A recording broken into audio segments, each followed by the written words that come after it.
Hello दोस्तों, मेरा नाम सुमित सारडा है और इस वीडियो के दौरान हम डिस्कस करने हैं वाले हैं about results of Reliance industries and end S impact.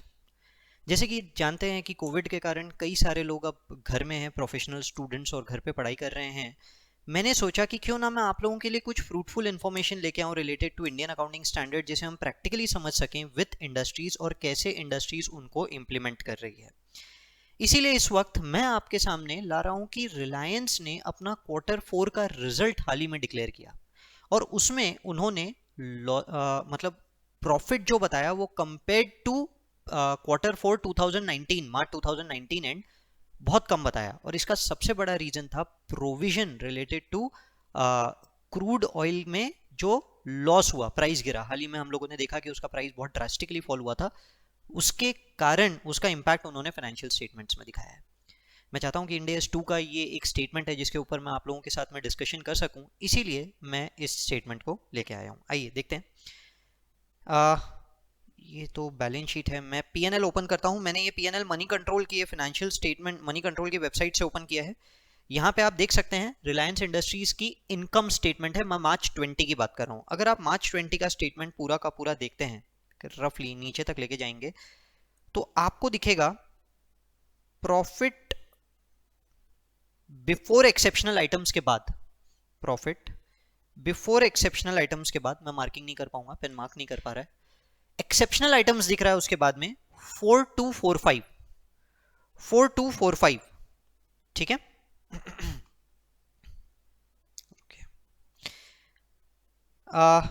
ये जो पूरा का पूरा फिगर इन्होंने लेके आया है, ये रिलेटेड है प्रोविजन जो उन्होंने लेटेस्टली बनाया क्रूड ऑयल के प्राइसेस गिरने के कारण। यानी प्रॉफिट्स को सीधा सीधा उन्होंने 4245 के अमाउंट से कम कर दिया। समझ में आ रहा है मैं क्या बोल रहा हूं? And mark my words, these are in crores. 4245 crores, आपको समझ में आता है? ये पूरा का पूरा क्लोजिंग स्टॉक के वैल्यूएशन का इंपैक्ट है। मैं एक वेबसाइट पे लेके जाता हूं ब्लूमबर्ग के, जिसके अंदर में क्लियरली लिखा है, अगर आप यहां पे लास्ट पॉइंट पढ़ेंगे, RIL reported an exceptional loss of 4245 crore related to inventory loss due to dramatic drop in crude oil prices. Crude oil का प्राइस बहुत ड्रास्टिकली गिरा है, इसके कारण ये 4245 करोड़ का प्रोविजन हम लोगों को बनाना पड़ा।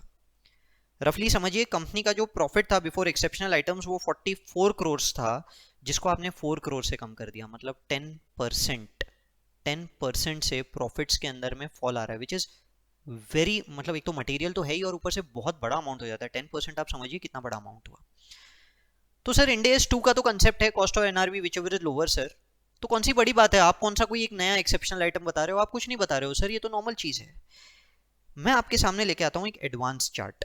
ये एडवांस चार्ट है क्रूड ऑयल का। मैंने मई एक्सपायरी लिया है, ठीक है, ठीक है। इससे एक आपको रफ आइडिया आ जाएगा कि हो क्या रहा है। एमसीएक्स की वेबसाइट से अगर इस वेबसाइट पे देखेंगे, नीचे ये देखिए अप्रैल 1 की डेट है, और अप्रैल 1 को अगर आप देखेंगे तो प्राइस रफली 1800 से 1900 के बीच में है। ये देखिए 2000 से हल्का सा नीचे जा रहा है और फिर 2000 के ऊपर जा रहा है।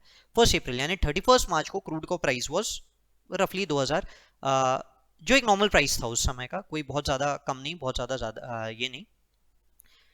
पर आप देखेंगे बीच में सडनली ये लाइन स्टीप फॉल होती है, जो अप्रैल में हो रही है, जो अप्रैल में हो रही है, और ये गिर के 1000 के भी नीचे चलेगी, 1000 रुपए पर बैरल के भी नीचे चलेगी। ये रुपीस वाला है एमसीएक्स का, आपका पर बैरल 1000 रुपए के भी नीचे चलेगी। अभी रफली इसका प्राइस आपको 1300 के आसपास मिलेगा रफली। तो जिस दिन ये स्टेटमेंट बन रहा है ना, उस दिन प्राइसेस रफली 1300 के आसपास है, ऐसा अपन बोल सकते हैं, ठीक है। यानी प्राइजेस नहीं तो भी कम से कम 20% से तो गिरे ही हैं, नहीं तो भी प्राइजेस कम से कम 20% से तो गिरे ही हैं, बराबर है। पर कब गिरे हैं? अप्रैल के बाद गिरे हैं। कंपनी के पास स्टॉक पड़ा था। कंपनी के पास स्टॉक कब पड़ा था? कंपनी का स्टॉक पड़ा था 31 मार्च को। 31 मार्च को क्रूड का प्राइस बराबर था, कोई दिक्कत नहीं थी। 31 मार्च के बाद प्राइसेस ड्रास्टिकली गिर जाते हैं, पर हम 31 मार्च के फाइनेंशियल स्टेटमेंट में उसका इंपैक्ट बताते हैं कि उसके कारण हमारे प्रॉफिट्स कम हो गए, हमने प्रोविजन बना दिया। प्राइसेस बाद में गिर रहे हैं। कई बार ये स्टूडेंट्स मुझे कंफ्यूजन बोलते हैं, कई बार प्रोफेशनल्स भी ये बात पूछते हैं कि अगर प्राइस बाद में गिरता है तो भी क्या हमको प्रोविजन बनाना पड़ता है? इंड एस 2 क्लियरली बोलता है कि अगर कोई कंडीशन पहले से एग्जिस्ट कर रही थी, कंडीशन पहले से एग्जिस्ट कर रही थी कि भाई ऐसा कुछ ये कुछ कंडीशन है, कोई सिचुएशन है जिसके कारण आगे जाके प्राइसेस गिर सकते हैं, आपकी जो इन्वेंट्री है उसका प्राइस गिर सकता है, कॉस्ट के भी नीचे जा सकता है, तो आप उस इन्वेंट्री को cost of NRV which ever is lower में एनआरवी पे मेजर करें, अगर आगे जाके ऐसी कंडीशंस बनती है। अभी कंडीशंस कैसे पता चलती है? कंडीशंस पता चलती है जब एक्चुअली आपको प्रोडक्ट को सेल करना है, तब उसका प्राइस क्या चल रहा था। अब जब जिस दिन फाइनेंशियल स्टेटमेंट बना रही है रिलायंस, उस दिन तक के उन्होंने कुछ सेल तो किया नहीं, आप सब जानते हैं कि इकोनॉमी इतने समय से बंद पड़ी है, पर उन लोगों के पास में वो स्टॉक पड़ा है, और वो स्टॉक पड़ा है और उनको पता है कि मार्केट में प्राइस गिर गया है, इसीलिए अब उनको सस्ते में ही बेचना पड़ेगा। तो उन्होंने क्या किया, उन्होंने प्रोविजन बना लिया। उन्होंने प्रोविजन बना लिया मार्केट प्राइस जो 31 मार्च के बाद जिस दिन वो लोग स्टेटमेंट्स बना रहे थे, उस दिन रफली आसपास कितना था मार्केट प्राइस के हिसाब से, ठीक है। तो रफली 20% का डिक्लाइन है, 20% के डिक्लाइन का उन्होंने उस हिसाब से 4245 करोड़ का प्रोविजन बना लिया, क्लोजिंग स्टॉक की वैल्यू को गिरा दिया।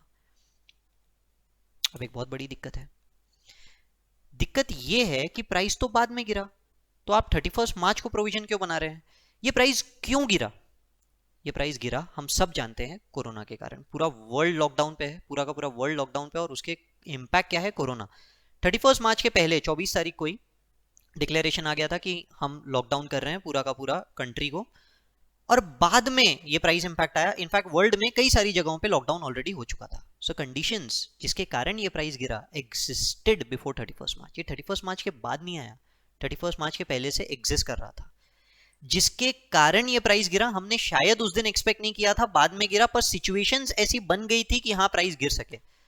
सिचुएशन से हम वाकिफ थे या नहीं थे ये मैटर नहीं करता, मतलब मार्केट में कुछ ऐसा हुआ सडनली कि हम लोगों को बहुत लॉस हो गया, हम शायद उस बात से वाकिफ थे या नहीं थे ये मैटर नहीं करता, पर ये हुआ कि जिस रीजन से है वो रीजन से हम वाकिफ थे। प्राइस गिरेगा इसके लिए हम श्योर नहीं थे, जैसे कि सरकार गिरेगी या सरकार रहेगी हम श्योर नहीं है, पर सिचुएशन ऐसी बन गई कि शायद सरकार गिर जाए, ये चीजें हम लोगों को पता होती है। तो वैसे ही कोरोना के कारण इंपैक्ट आएगा ये सबको पता था, पर कोरोना के कारण ऑयल का प्राइस गिर जाएगा ये सडनली नहीं पता था, पर ऑयल गिरने का रीजन कोरोना है विच एग्जिस्टेड बिफोर 31 मार्च। सो यस, इंड AS 2 आपको बोलता है कि आपको ऐसे भी प्रोविजंस बनाना है, and that is the fact जो मैं यहाँ पे आप लोगों को समझाने की कोशिश कर रहा हूँ। आई होप यहाँ तक आप लोगों को क्लियर होगा। काफी कुछ मैंने आपको प्राइसिंग बताया, 2000 के नीचे रफली 20% का फॉल है। कंपनी ने अपने स्टेटमेंट्स में भी रफली यही बातें बोली है कि ये प्राइस फॉल करीब करीब 20% का है, ठीक है।